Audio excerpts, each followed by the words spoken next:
Hey guys, it's Patriot Picker. We're out on the water at Smith Mountain Lake today. It's a beautiful day in Virginia, and why not make a video?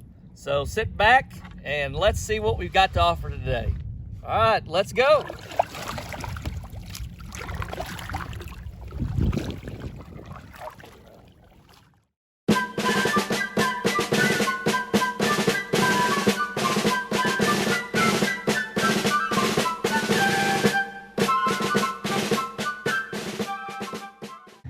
Hey guys, so we decided that we were going to do an Ask Chris question while we're out here today. And so the first question is, what made you want to get into selling on eBay? All right, so I'll give you the short answer. This question is coming from Red Cardinal Treasures, and I was working in a full-time position and had been in for about a year, and it just wasn't working out. And I was looking for opportunities to try to become my own boss and operate my own business. And so we started selling a few things at the home place, threw those up on eBay, and they did really well. You can hear the geese in the background, I'm sure. That kind of just got me more and more. I was watching YouTube videos on people who are in the reselling world, and that really encouraged me to pursue this. And so that's kind of how I got started. All right, question 2 is coming from Ford Pinto Flips, and I think I'm saying his name in reverse. The question is, how long have we been into the reselling? And so that would be September of 2019 is when we started, and we're going strong now, and it probably is 7 months, I think, we've been into it now. So what are your favorite types of items to sell? All right, so if you haven't figured it out yet, I have a little bit of a narrator behind the scenes, and that's my wife Shannon, so we thank her for helping out. My favorite items to sell, this question is coming from More Income, so thank you for that. I guess the way I'd answer that is probably like anyone. I like anything that sells. It doesn't matter what it is. If I had to narrow down something that I like, it's that item that someone can get a lot of use out of. You know, for example, let's say I sell a NASCAR poster by Dale Earnhardt, and they take that, frame it, and put it on their wall. To me, that's a lot of fun, and that's neat to have on your wall, but you're not really getting a whole lot of use out of it. So to explain my answer, so let's say that you're selling a Texas Instruments TI-84 calculator. To me, that's something that someone's going to get a lot of use out of. They're going to use that at school, they're going to use that in college or whatever. And so to me, it's an educational tool.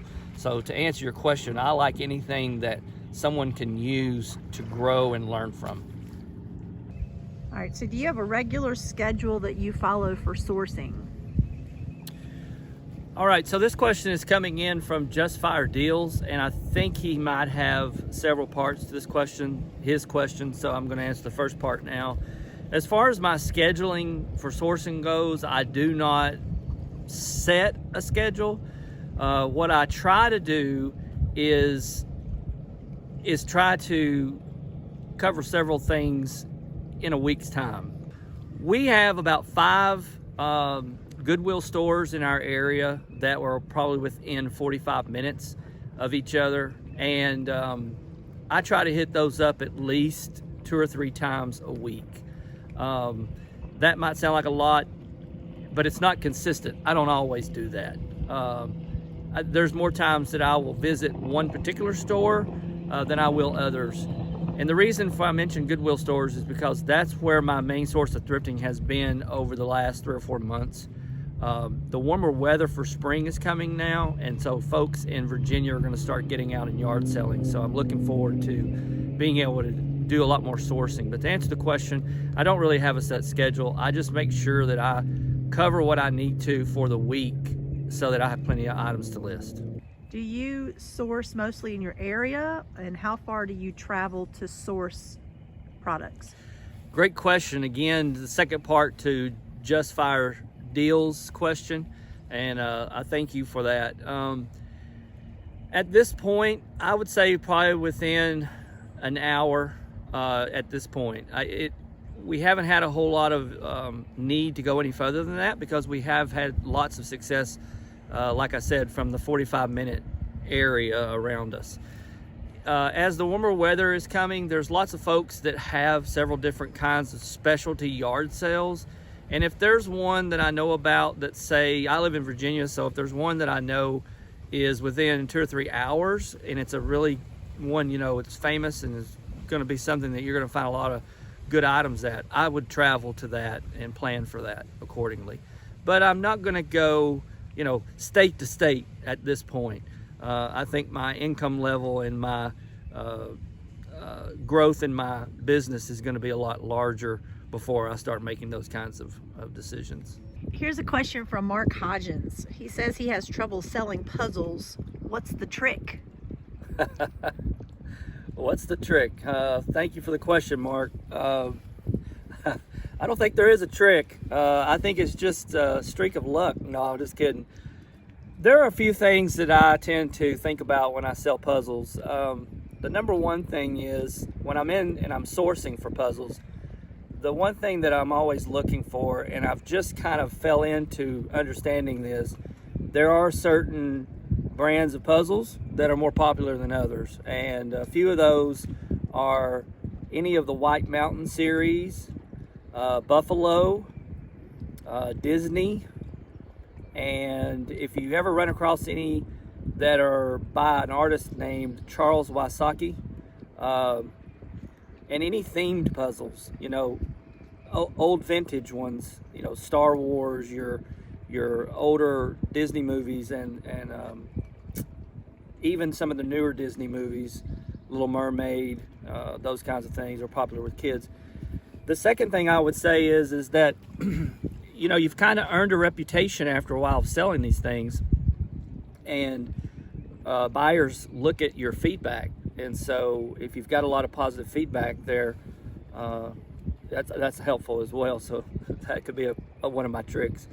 But I do believe that, you know, the biggest focus is to just make sure that you comp well. I do a lot of comping, you know, when it comes to looking up the prices of what other people have sold their puzzles for, what's listed currently, and what it's listed for, and then if any of mine have sold in the last, say, month. And I do a lot of looking at fluctuation when it comes to that. And so I don't think there's any tricks, but those are just a few points that I'd give you that may be helpful. So thanks for the question. One more thing, Mark, that is probably going to sound a little humorous, but is a reality. My wife and I, when we buy a puzzle, we go home and we do puzzle counting parties. I'll get about 4 or 5 puzzles, and then we'll just throw them all on the floor one evening and then start counting. And we do count each piece. I never want to sell a puzzle not knowing that all the pieces are there. That can really come back and bite you. So my advice there would be to make sure that you're counting. And I know it might seem like a lot of work to count 1,000 pieces of puzzle, but you just got to break them up into groups of 25 or 20 and have a helper, and you can knock it out pretty quick. All right, so the question is, how long have you been in the service? All right, so this question is coming from, who was it that asked that? The Buffalo Crew. The Buffalo Crew. But that's a great question. Many of you have seen in my videos, you know, obviously my name is Patriot Picker, and I did kind of choose that name based on my military history and the time in service. And many of you have watched my videos, you can see the flag and stuff in the background, and my Marine Corps award display, I guess you would say, hanging on the wall. If you haven't seen it, then I guess you could probably go back and watch some of the other videos and see that. But I joined the Marine Corps in 1988 and got out in 1994, 6 years. I am a combat veteran of Desert Storm from 1990, 1991, and My MOS was 1812, which is being on a tank crew. And I spent most of that time being the driver. I did a little bit of loading as well. But that's my Marine Corps time in service, honorable discharge. One fascinating thing about that flag that I was telling you about that you'll see hanging over there is that was a flag that I brought back from Desert Storm that we flew, and I've got some buddies that signed it for me, and it's just kind of been a piece of history from my military days to be proud of. So anyway, once a Marine, always Marine. So we got a question from Russell Sandridge that asks, how do we meet? You want to tell him? So that could be a long story, but we'll make it as short as possible. I moved to Lynchburg, Virginia in 2009 from Florida, not from Florida originally. And Shannon was already here most of my life for a number of years. We were both in education and we were both teaching at the time. And we started emailing first, and the friendly emails turned into more getting to know each other. And then we finally started dating in 2011. And then in 2012, we were engaged. I popped the question at Christmas time at my family's and blew all them away too. And then in 2013, we married in June. And we had a country barn style wedding, and it was a lot of fun. And the rest is history. Here we are. How many years later? 7? Almost 8, yep. So our next question is from Sandra Roughton. She asked, where did Fred and Charley come from? Okay, so basically Fred and Charley are our nicknames. I'm Fred and she's Charley. And the way that all got started is early in our marriage, actually probably before we got married. So during the 70s, there were the Looney Tune characters. And there was an episode that Wile E. Coyote played in where he was trying to steal sheep from this sheepdog. And both of them would start the episode like people, and they would clock in on a clock. And then they would go set up their job. And of course, the dog's job was to guard the sheep from a hilltop, and Coyote's job was to try to steal them. Well, both of them, and I can't remember exactly what names they used, but they used basic names like Fred and George, and they would greet each other before they would clock in, and they would say, "Morning, Fred, morning, George." And so if you grew up watching those, you'll know what I'm talking about. So that's how I started doing the same thing. I would say, "Hey, Fred, hey, Charley." And the Fred stuck for me, the Charlie stuck for her, and that's how Fred and Charley started and continues even to this day. So when you started the eBay So store, I started the eBay store, it was the obvious name, Fred and Charley. And it can be a little confusing, I'm sure, because on the eBay store, I go by Eric instead of my real name. Not my real name, but my middle name is Eric. And instead, in real life, I go by Chris. And so, unless if she's talking, then I'm Fred. But anyway, that's that story. And thank you for asking. Hey guys, thank you so much for joining us on the lake yesterday. We had a really good time out paddling in our kayaks.